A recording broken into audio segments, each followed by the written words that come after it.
So I wanted to come on here and talk about my five favorite video games of all time, or at least five of my favorites. Now I've never really been a huge gamer. I've only owned Nintendo systems, with the exception of the Raspberry Pi emulator, which I'll talk about in a little bit. I have a DS, a Wii, and a Switch. And it's funny because Nintendo is the most iconic game company out there by far, and it's also the most accessible to people who don't play very many games or are not gamers per se. And most of the games that I've played over the years are not traditional like gamer picks. As it pertains to the Wii, I've never owned, Super Mario Galaxy or any of the Zelda games. I was given Breath of the Wild a few years ago, and I'm stuck on it, but that's another subject for another time. So, my five favorite video games, in no particular order. We're going to start with a game for the Switch, one of the most popular games on the console. It's Mario Kart 8 Deluxe. Now, I played quite a bit of Mario Kart DS when I was a little kid, and I also remember uh, playing a ton of Mario Kart Tour in 2019 and 2020, especially. I think I downloaded it the day it came out, and I hadn't played Mario Kart in years at that point, but I was hooked on that. But Tour is a great game, but it can get a little repetitive. Playing the same courses over and over just to get an extra star or extra coins or whatever. And I've actually played it recently, and it's fine, but it's not really my favorite Mario Kart game. My favorite is Mario Kart 8 Deluxe. Um, I think it looks great. I love the DLC tracks as well, and believe it or not, the majority of my time on Mario Kart 8 Deluxe has been the time trials, and I actually have a Word document on my computer of like all of my times, or not all of my times, but like my best time for each course. And I still have done that even recently. So Mario Kart 8 Deluxe is very fun, and it's one of my favorite games of all time. The next game that I'm going to pick is Guitar Hero World Tour. Now, I love the Guitar Hero series and also Rock Band. Um, I never really played it with anyone else. I don't have any. Well, I have a sister, but she's much older, so I don't. I never had anyone to play with. But I mean, it's kind of the same thing with Mario Kart, where I'm playing mostly like to, or at least now I play mostly to like increase my scores and stuff. But there are lots of great Guitar Hero and Rock Band games that I could pick, but I think World Tour is the best one. I obviously love the fact that you get to play in different venues all over the world. And I will admit, on the Wii it is kind of ugly, but it's also kind of nostalgic for me.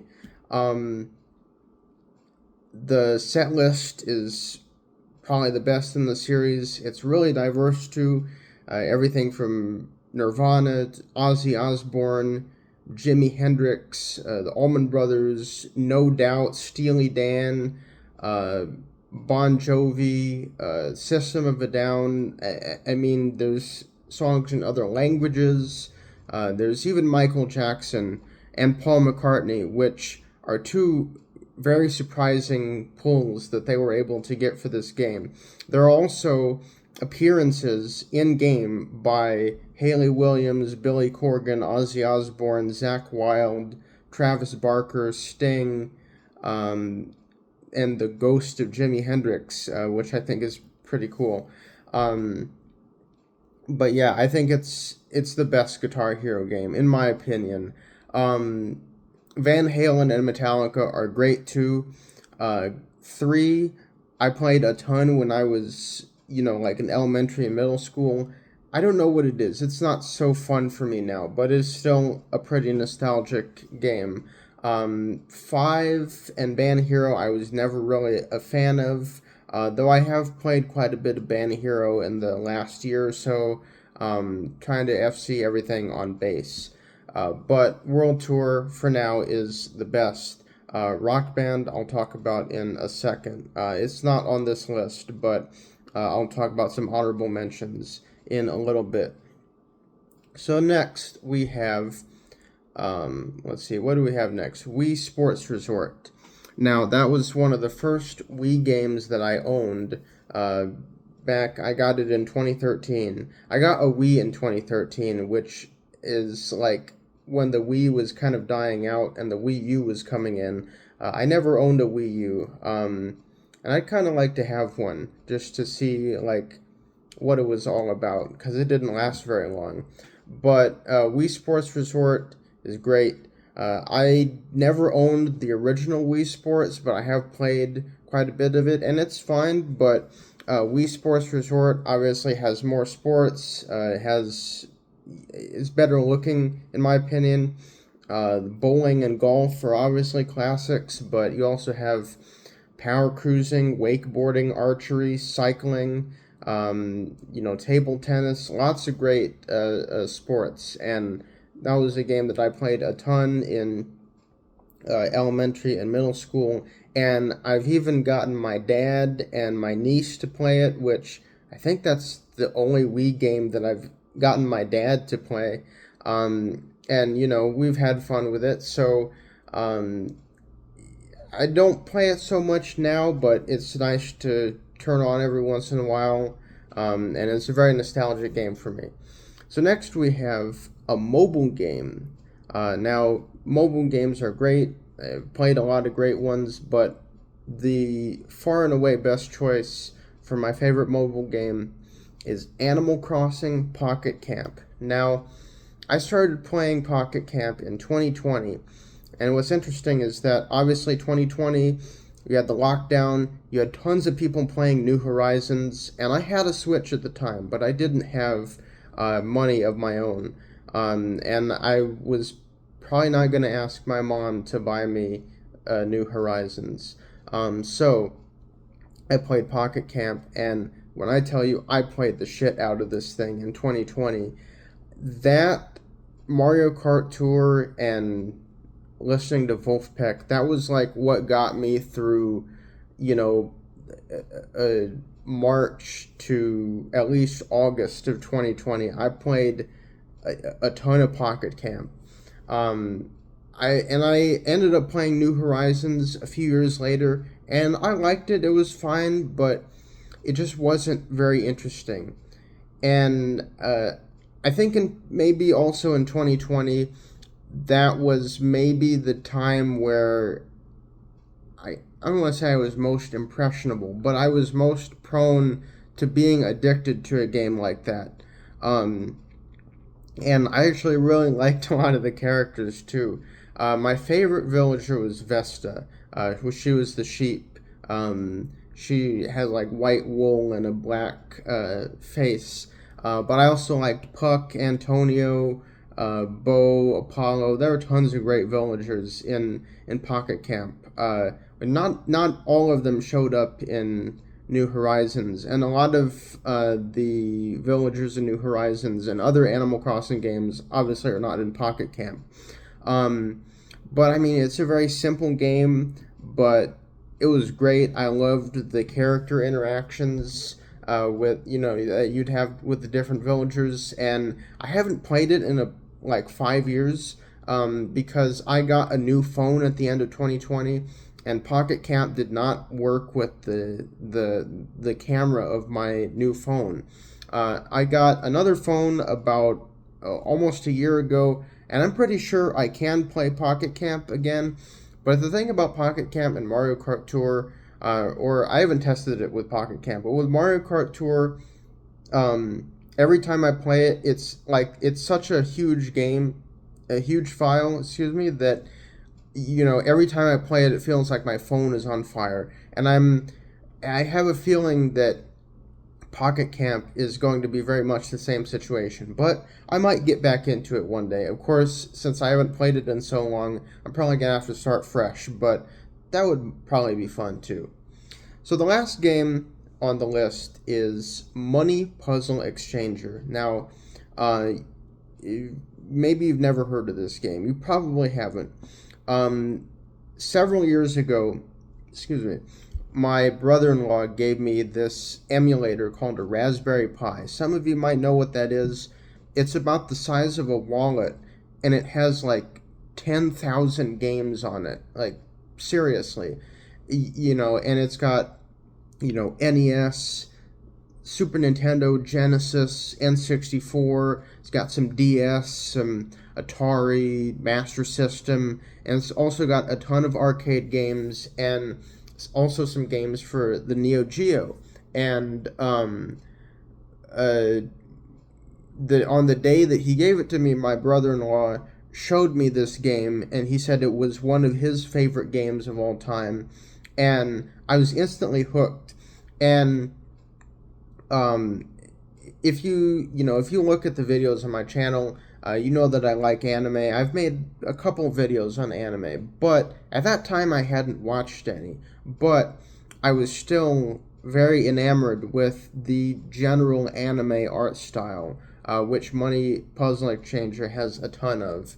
If you've never played the game before, it's very similar to like Puyo Puyo or Tetris or Candy Crush. You have to combine these like coins of different values, like 5 ones make a 5, 2 5s make a 10, and so on. There's also the coins where you've combined two, like the certain coins will rank up and combine together, or some of them will like go away. It's a very fun game. And on my Instagram, I've actually done quite a few lives where I just play that game for half an hour to an hour. But it's a great game. I think if you're able to emulate it, you definitely should. It's pretty fun.